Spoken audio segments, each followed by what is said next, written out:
Welcome to Happy Times and Places in which I, Toby Haydock, or somebody who is the spitting image of me, watches a Doctor Who story nominated by a friend of mine. My friend has chosen their favourite things about each episode, and I have to guess what those favourite things are.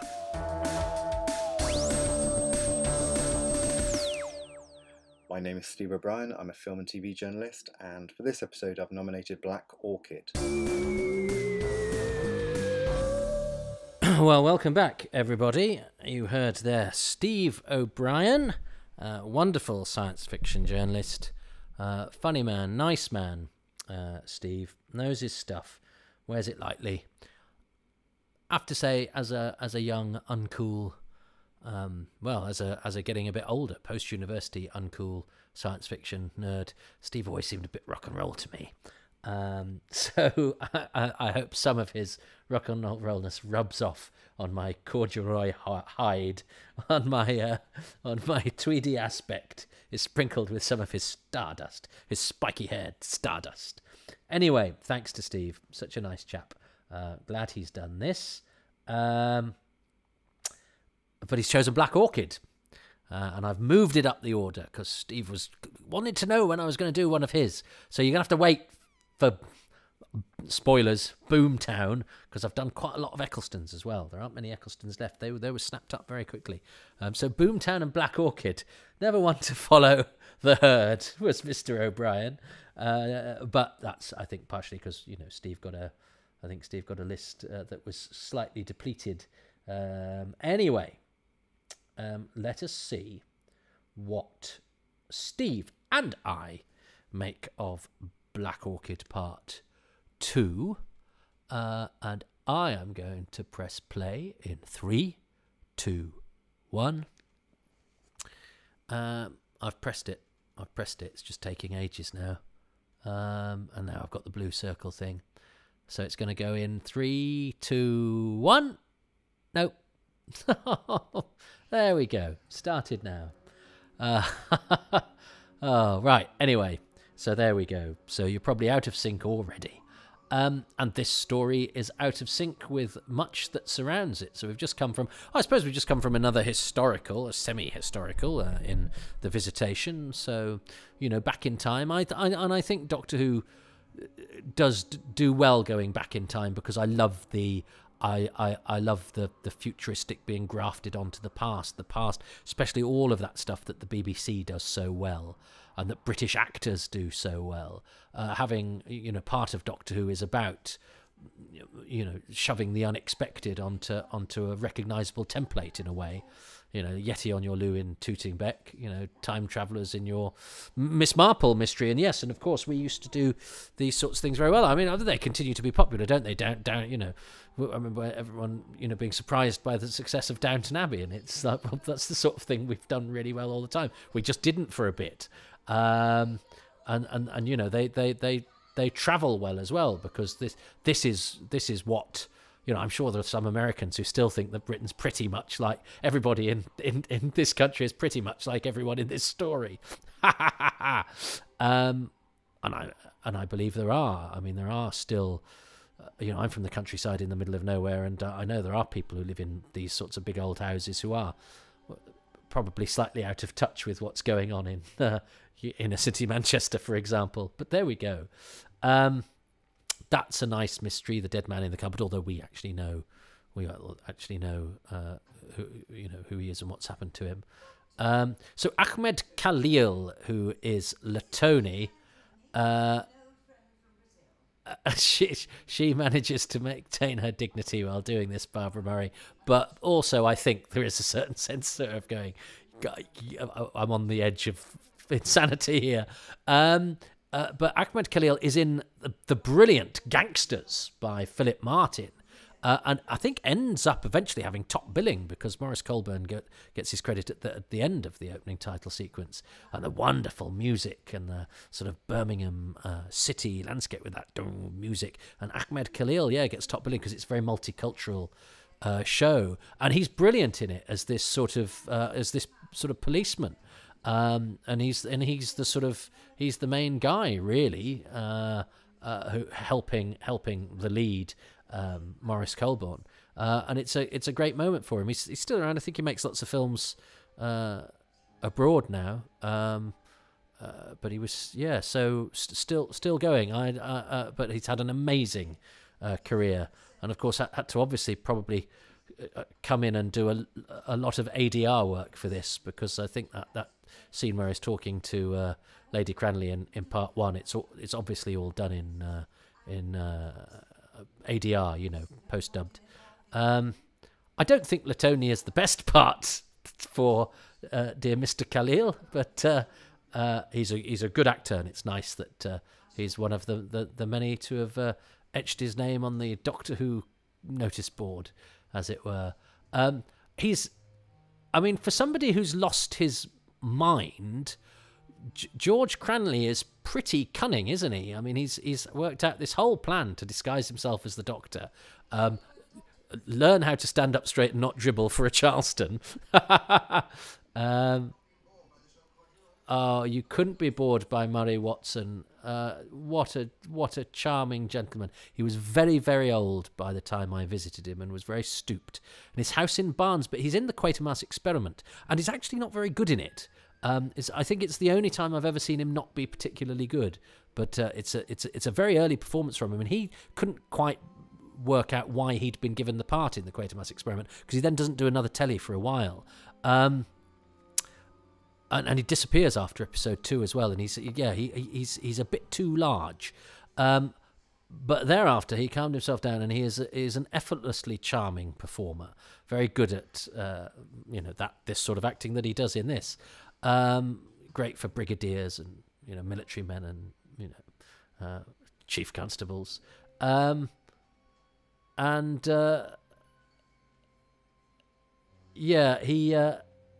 What was I saying about him? So he's in the Quatermass Experiment, and I can't. Oh, and he was living in Barnes, literally round the corner from Judith Kerr, who was and indeed Nigel Neal. But I think he might have moved there after Nigel Neal had died. But when I went to visit him, I was like, oh, Judith Kerr lives literally round the corner, and he said he used to see her all the time. And then I subsequently visited her, but he'd since passed away, bless him. But I suspect that house in Barnes went for a tidy penny. And his daughter was an actress called Emma Watson, who has relinquished her name to Equity because there is another Emma Watson. And I think Murray's daughter had gone, all right, I won't be using it anymore. But Emma Watson is married to Rupert Vansittart, who is in Aliens of London World War III. So there is a connection with Doctor Who that runs through the family, through Murray Watson and beyond.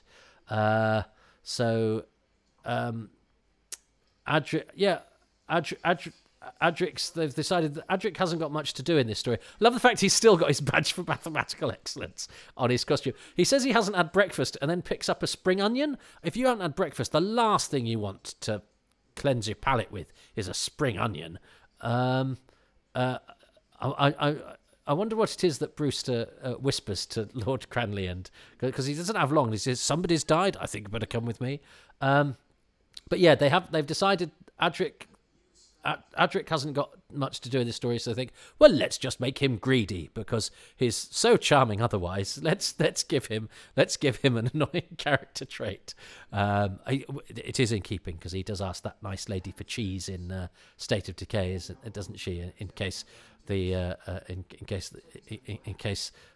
performance is being so charming that we're 2-1 over. Now, I always say it's a terrible thing. I'm quite fastidious about personal hygiene, and I think George Cranley with his dribbling, and I shouldn't, and I don't think he can brush his teeth very well. I think you'd know if a dribbling madman had been wearing your mask. I mean, when Davison does that running gag in Warriors of the Deep, where he goes, "What have you been eating?" I'm surprised he doesn't put the mask on here and goes, "Who has been dribbling in my fancy dress costume?" But there we go. That's just me thinking about things like that. I like the fact that, they do that wonderful thing, don't they? Where I think we've just missed it, where they said, Sir Robert, doesn't he, says, well, what about the other one? No, that was the other one, or something. I.e. suddenly going, oh, these, they're not us. And suddenly the bonhomie and the hospitality becomes you're actually from elsewhere. And I think and it's nicely done by Murray Watson, because again it's sort of suggesting that there is a sort of slightly dark undercurrent to this proper Englishness, and which of course this story is about, because Lady Cranley now is wants to maintain a particular facade. For a bit, and this is quite nice how the Doctor is suddenly in hot water. I think he even says that, doesn't he? That suddenly that thing of, I can just sort of storm in and win people over, but the minute something goes wrong, the fact that you don't know my name, the fact that I don't have any identity, the fact that I can't really explain where I come from, suddenly means I look really suspicious. And so this is really good, because suddenly the Doctor's being painted into a corner by nothing, and Sir Robert Muir is actually here not being particularly unpleasant. He's all a bit sort of fair play, isn't he? He's like, come on, mate, have you got any idea? We have to do this properly. So it's not even like he's a psychotic ship's captain or something who's gunning for the Doctor anyway, or a paranoid crew who just want to pick on the one person that they don't know. He's actually trying to be, Sir Robert is actually, the dark undercurrent aside, trying to be a reasonable fellow, and I like that bit where he says, where the Doctor says, and also I wouldn't do it because it's just not cricket, and he goes, well, I approve of the sentiment, so I like that. I think that's all sweet. I also like the fact that Sir Robert, you Lady Cranley Madge, and I think Lord Cranley calls Sir Robert Bob at one point. I believe it's a little bit of world building. It's a little bit of people who know each other call people by different names than what their characters are known to by other people, and that just makes the world seem a little bit more realistic, and is not hugely common in Doctor Who. Actually, they have it in Power of the Daleks, where Valmar gets called Val by Janley, and I like that, because you would do that, and it's a plausible contraction, and it just makes the world more real. Whereas this dance is obviously happening somewhere outside the Arctic Circle. They all look absolutely freezing. That's like dawn on I was going to say Mars, but I think Mars is probably quite hot. It's like dawn in Greenland, where they're having a dance there, and that's quite nice that you have the doll. Where the body was, it's quite a sort of parody of what has been seen before. So it's not just that she's, it's not just the denial. It's they're really setting him up and rubbing it in, and it does give us the nice ear, doesn't it? Where he says he was Brazilian, and the Doctor does the rather lame "where the nuts come from," which is a line from Charlie's Aunt. But the way that he does it, I seem to remember. It's in a minute. Is sort of a bit, it's a bit lame, isn't it? And deliberately so. Here it is. Yeah, where the nuts come from. Yes, that's very good. Even he knows it. So he knows it's a slightly lost cause. So, I mean, I haven't quite figured out George Cranley. Oh, yeah, this is the brilliant bit, isn't it? Where a murder has just happened, and Lord Cranley's going, well, hello, Smutty, that chap you sent us, whose name I've never asked, and presumably you didn't tell me either. I don't know. but yes, he was a marvellous batsman and bowler. I'll tell you about the murder in a minute. But because he's here, isn't he, George? Because Latoni has saved him and brought him back and befriended him. And Latoni's reward is to be stuck up in an attic with him, reading a book. Bob, there we go. And here are the police, as played by Ivor Salter from The Mythmakers and the Space Museum. And behind him that's Jimmy Muir, isn't it? James Muir, who's a perennial extra. You can see him in all sorts. Pirate Planet, he's in loads and loads and loads of different ones. He's another of the sort of Pat Gorman ilk. Somebody should track down James Muir, actually, and have a bit of a chat with him. Yeah, because he's in loads of different Doctor Who's. They do like to... That's what I was going to say about Sir Robert, that sort of undercurrent of darkness that I suggested. It's in the book, isn't it, where he turns from really nice to pretty vindictive. And they are, you know, they're not... They're you know, they're not sparing in what they're intending to do, having been so hospitable. But how many times does he escape? Does he escape all the time, George Cranley, or is this just a particularly unlucky day? Because he's escaped twice in very quick succession. So Ivor Salter, yes, is Odysseus in the Mythmakers, and he blusters his way through the Space Museum. I'm sure Maureen O'Brien says in the commentary, this is an actor really, really in trouble, because you can tell he's not quite sure what he's going to say till he gets to the end of the sentence. Obviously, Telly is made slightly different by this time, and he'd been a regular in Crossroads.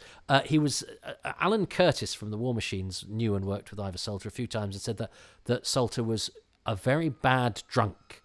He said a lovely man and a good actor, but when he had a drink, he would turn, and he'd seen him snarl and lose his rag, and I think knock a tray of drink. So I'm sure we've all encountered people like that who suddenly change under the influence, and Salter was one of those. Sadly, he died about 10 years after this. He's only 55 here. You can tell he's a bit of a drinker, can't you? Died early 90s, so he's only about 65 when he died.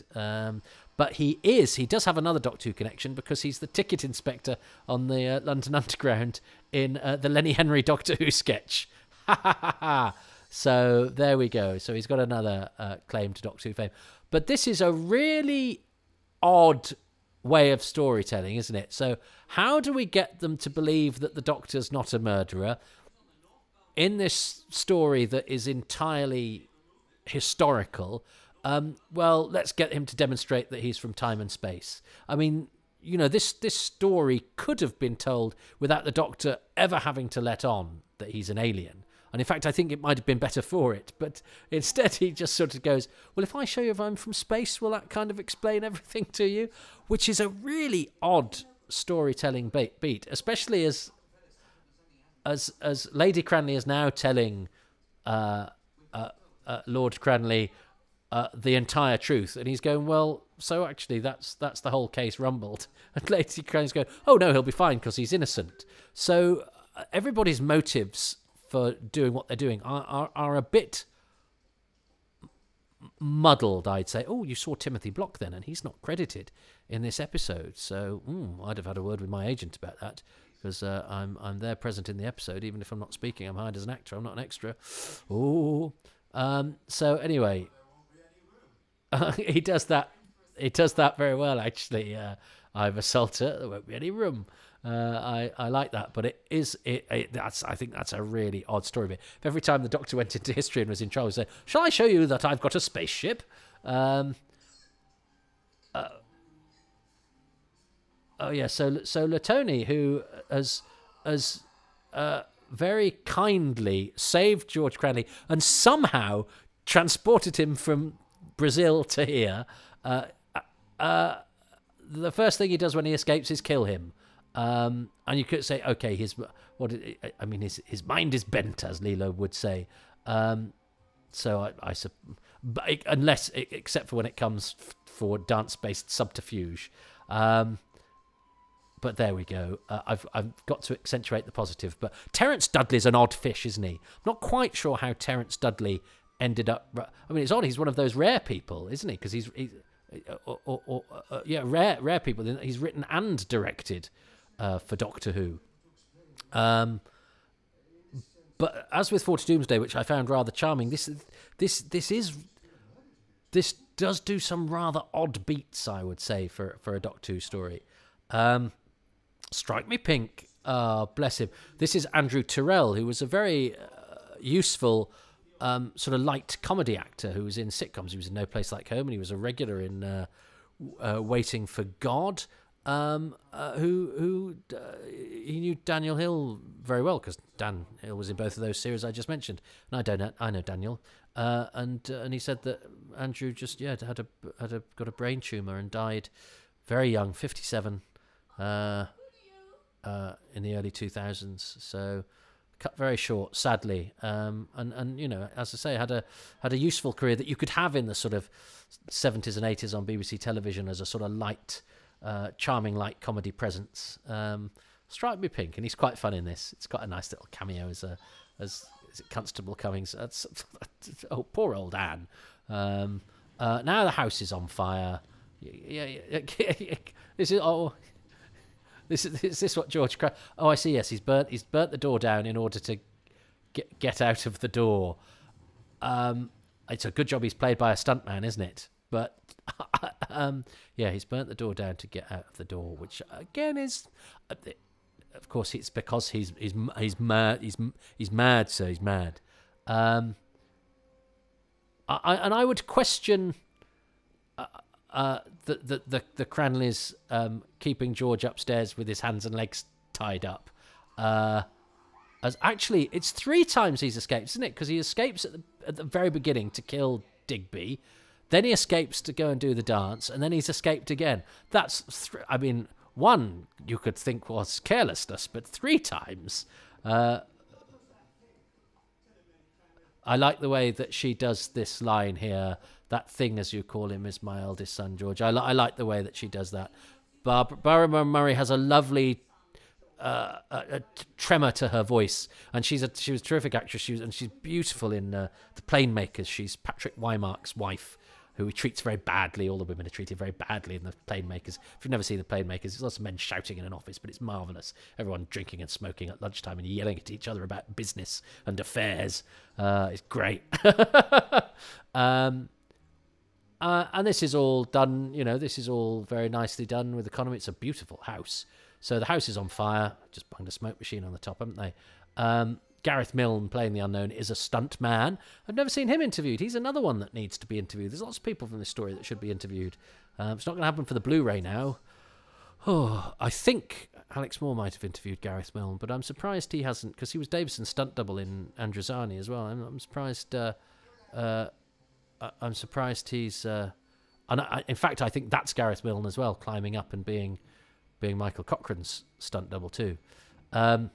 I was pleased that Michael Cochrane's character, that Lord Cranley, was doing the heroic stuff here, because, as I say, I was very taken with him as a kid. He was my idea of what a sort of dashing hero type should be. And isn't it nice here that while this is happening, Lady Cranley and Sir Robert sort of explain the plot to it. Well, she explains the plot to him for our use whilst the action is getting to the point where we need to see it. So it's quite it's not particularly artfully done, is it? But it's very handy. Info drop, just in time for Lord Cranley to get to the top of the house. Well done, though. You could be a steeplejack if it wasn't for all your inherited wealth.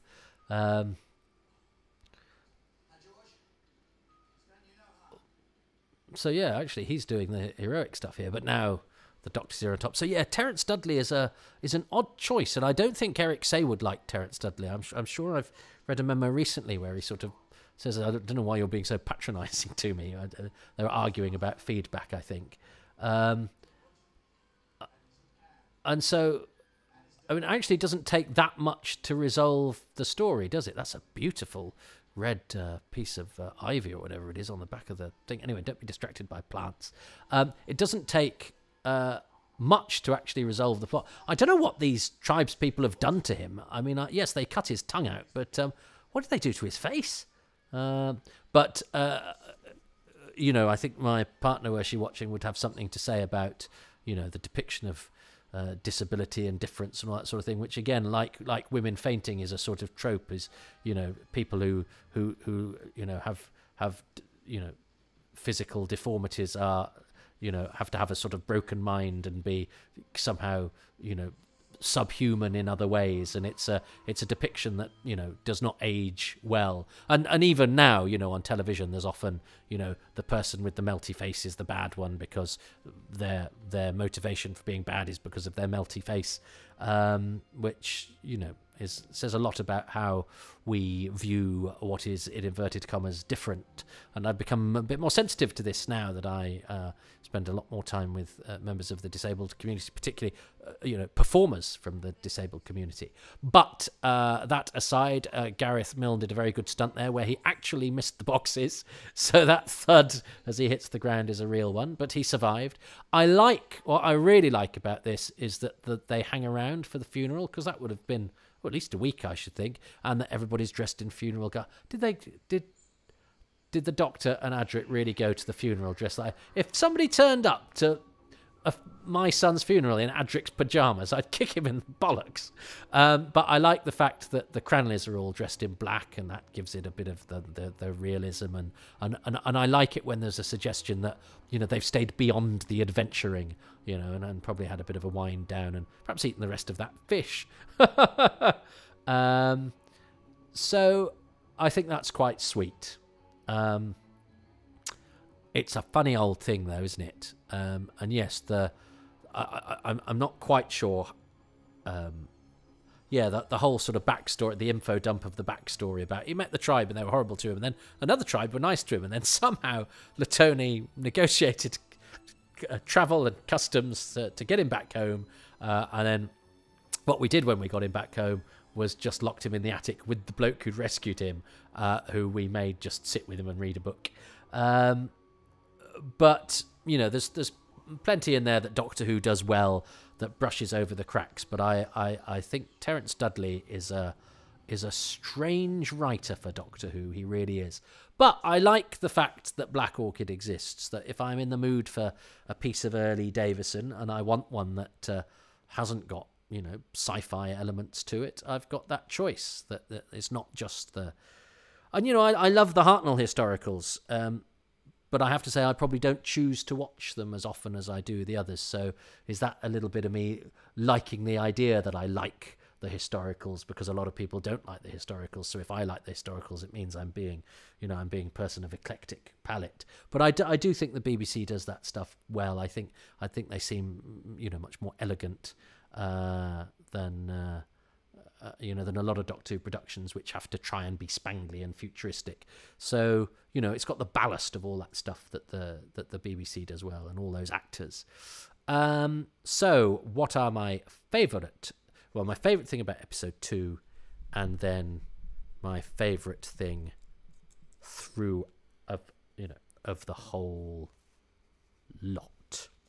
Well, my favourite bit of episode 2 is, I do love the way that, what is it when Murray Watson goes, no, that was the other one, or whatever it is early in the... I like that slight suggestion of an undercurrent beneath the veneer, and it's just sprinkled very lightly, and as I say, I hold my hands up to the fact that I'm probably influenced by the book, where I think that is more apparent. But I just like that little bit of, you know, that we can, for all our good manners and our ideas and all of this sort of thing, if you cross as well, one, you know, Lady Cranley sort of, if it's expedient to frame you, I will, and Sir Robert is, and if I've decided you're a wrong un, I might be quite cold and vindictive.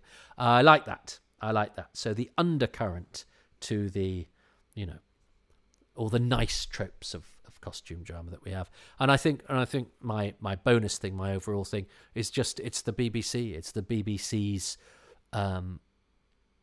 the ballast provided by the various BBC departments that make this sort of stuff just seem effortlessly good. And there's a lot of training, there's a lot of education, there's a lot of talent, there's a lot of artisanship, there's a lot of skill, there's a lot of learned study to recreate, you know, period costumes, set dressing, set design. So Tony Burrow's set design and Rosalind Ebbott's costumes, I think in particular,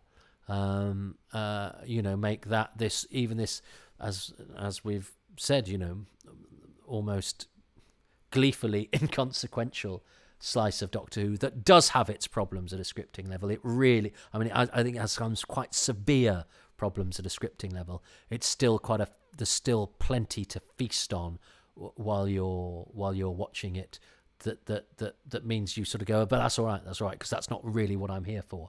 I'm here for the cricket match and the dancing and the fact that those actors just, you just sort of plonk them in and they're fully formed because they're so good. I mean, my sort of little personal bonus is I'll add Murray Watson because he was just one of the nicest people. Yeah, what a gent. But it's that cast, that trio of Murray Watson, Barbara Murray and Michael Cochrane are just so perfect. And I love Michael Cochrane. I'd love the opportunity to work with Michael Cochrane. I did get an email off him. He said he'd do a Who's Round, but it'd have to be when he was in London, and then it didn't happen for various reasons. But I've had an email from Michael Cochrane. But I'd love to meet and work with him because I think he's a terrific actor, still going strong, still doing work, and he's in The Archers. Love him. But no, I'm going to go for the BBC design, notably the Tony Burr and Ros Eberts stuff. And yeah, I don't think Steve's going to choose, I think, either of those, because he said he nearly mentioned the design in part 1, didn't he? So I'm going to get nowhere, but I don't care. What's Steve going to mention as his thing for part 2 and his bonus thing? Right, for episode 2, I'm plumping for Sarah Sutton's performance as Anne Talbot. She gives this such an effervescent performance as Nissa's double. I can only imagine that kind of Sarah Sutton must have jumped at the chance to play her. I mean, I was never the biggest Nissa fan. I don't really think that Sarah Sutton really got to show off how good she really was playing her. But as Anne, she's just a joy.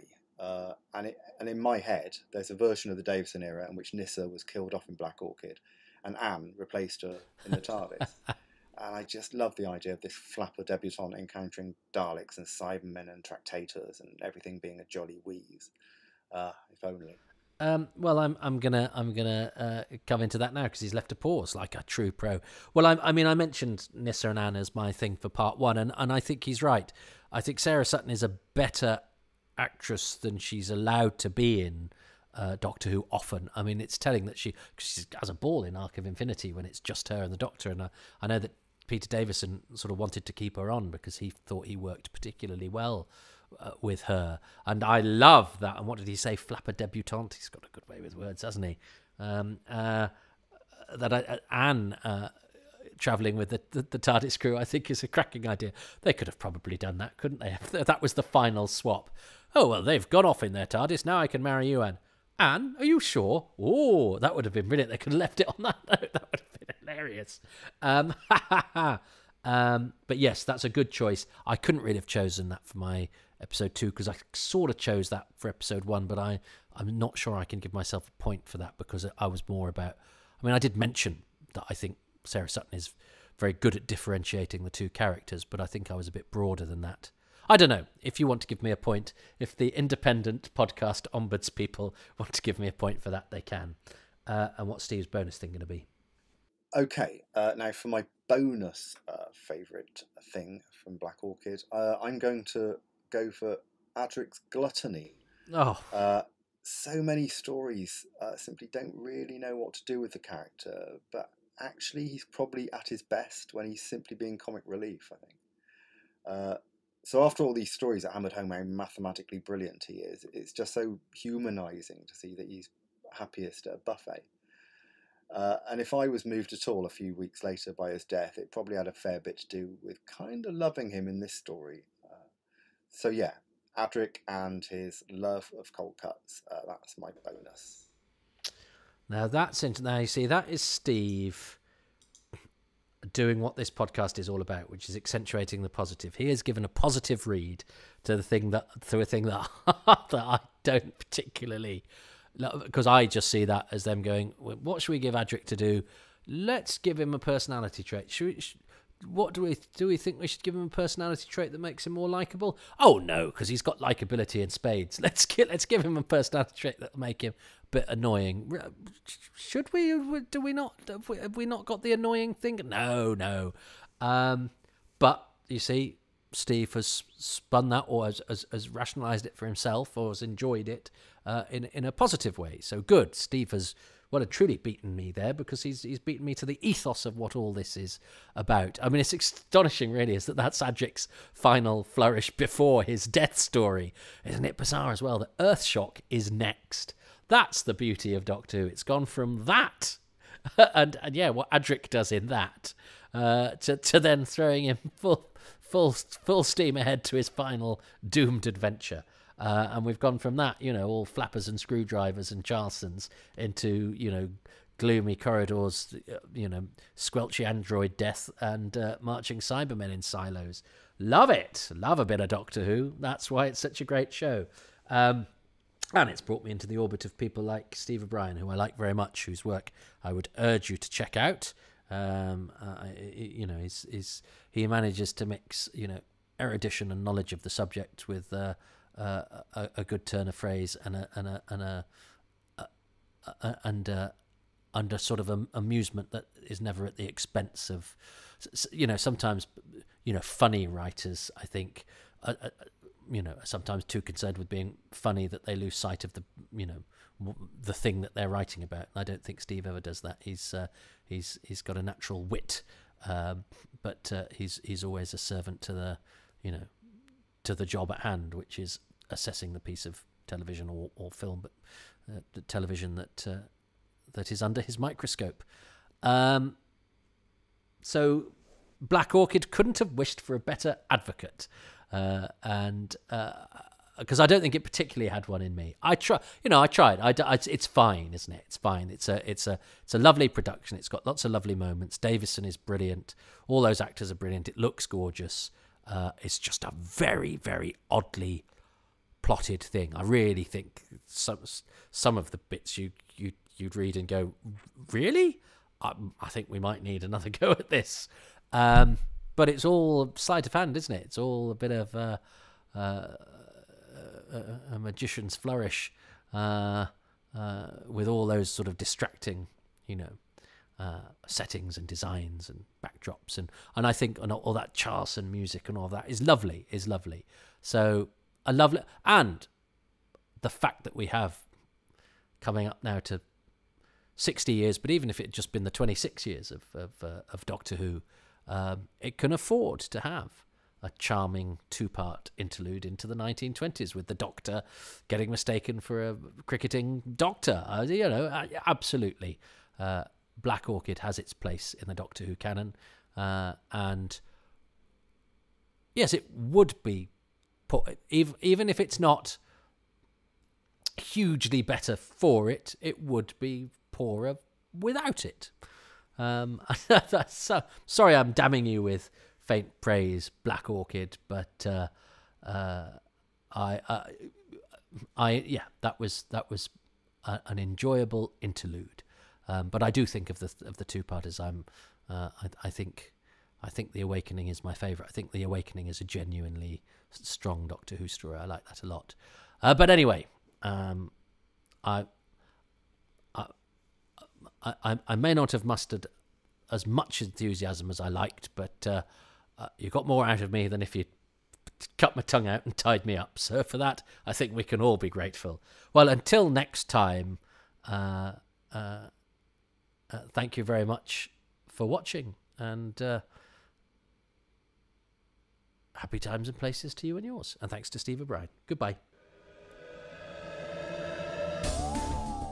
Thanks ever so much for listening to Happy Times and Places, which is presented by me, Toby Haydock. My special guest this time around is Steve O'Brien, who can be found on Twitter at Mrs. Steve M. O'Brien.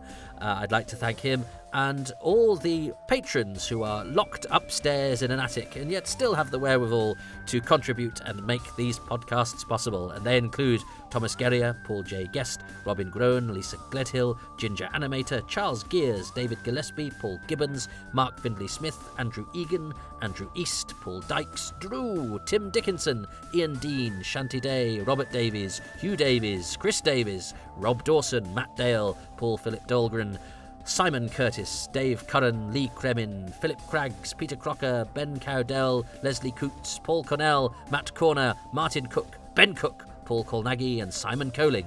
The music is by Dave Gates, the artwork by Dylan Patterson.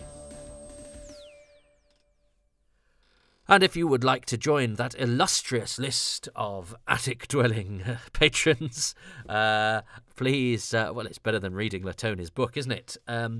Please go to patreon.com/Toby Haydock, where for as little as £3 a month, you get advance releases, bonus material, interviews with production personnel or actors, that I haven't been releasing anywhere else. All sorts of goodies. £3 a month, and you know what? On top of that, you could get a 10% discount if you sign up for a whole year. So that's less than 30 quid for a whole year, where you get 3 releases per week at least. That doesn't include the pictures of my dog. 3 actual podcasty/video-y content, I think they call it, as the ship sets sail for the cultural and language apocalypse that currently threatens to engulf us. But I'm very, very grateful to the patrons and the patron model for making this sort of thing possible. You can go to Ko-fi as well if you do not want to commit to a monthly thing, and I totally understand that times are tough. But if I do one you particularly like, or you're feeling particularly flush, or I'm sounding particularly wan and hungry, you go to kofi.com/Toby Haydock and pay, in any denomination that you like. So if you want to throw me a shekel or give me the holiday change that you found down the back of the sofa, I don't think you can do that, but you could try. But what costs you nothing, and as I say, I know times are tight, and I'm just very grateful to you for listening. You can go to Podbean and iTunes and everywhere on the internet. Tell the world how much you enjoy these. If you do, 5 stars is a really helpful rating to separate us from the crowd, and a couple of lines of review everywhere and anywhere just helps to make people aware of these. And if people are aware of them, they might listen, and if they listen, they might enjoy it, and who knows, they may have a slightly more diverting day than they otherwise would have done. I'm on Twitter at Toby Haydock. I'm a stand-up comedian as well. I'm at Excess Malarkey Comedy Club every Tuesday at 8 p.m. in Manchester. We also have a Twitch channel, twitch.tv/Excess Malarkey, where you can watch an archive of the shows we did as the pestilence gripped us, but we carried on entertaining the nation and indeed the world. And in fact, we did do the world because we had comics from the international comedy circuit, some of whom were making their first appearances for us, but some fantastic lineups. And the cream of the crop of British comedians, from Ed Gamble, James Acaster, Zoe Lyons, Hal Cruttenden, Nish Kumar, Mark Watson. We got some extraordinary people, and some of those are on our archive, twitch.tv/Excess Malarkey.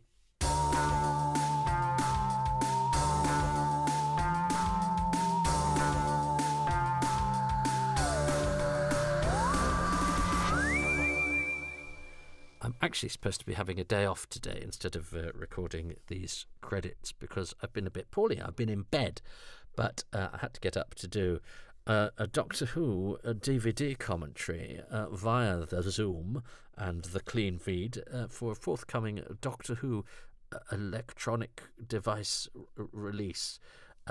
Physical, it's that their physical media. So because I'm in my cupboard of voice, I've got these on the old GarageBand ready to go. So even though I've been told by she who must be obeyed that I'm not to do any work today, I'm just polishing these off so that they are ready for your consumption. But I think that allows me to not be very interesting on this bit. No change there, say the illustrious bevy of those desperate to suck the marrow from these podcasts by listening to the bitter end. Well, is that mixed metaphor? Is marrow bitter? I don't. You know what? I'm not sure I've ever had marrow. I'm not an eater of meat and haven't been since I was 11 years old. So even if I have eaten marrow, I have no memory of what it tastes like. Sounds like it's very nutritious, though. I think Bernard would probably like a bit of marrow. As opposed to marrow, the vegetable marrow, which is basically a courgette that's gone wrong. It's basically like a courgette that somebody has injected with water until it's a big, fat, watery courgette. And I think when I became vegetarian, I imagined I would just be eating lots of pizza and Finder's savoury pancakes. And my mum had other ideas because she wanted nutrition and I think needed somewhere for the marrows to go. Stuffed marrow is perhaps the greatest crime ever perpetrated on. It certainly tests your resolve to maintain a meat-free diet. I bet they didn't have any stuffed marrow. I don't think Brewster proffered the side of a stuffed marrow for Lady Cranley's approval at the Cranley Buffet in Black Orchid Town. Anyway, I don't know how we got onto marrows, but this is the quality content which you can stay to the very end for.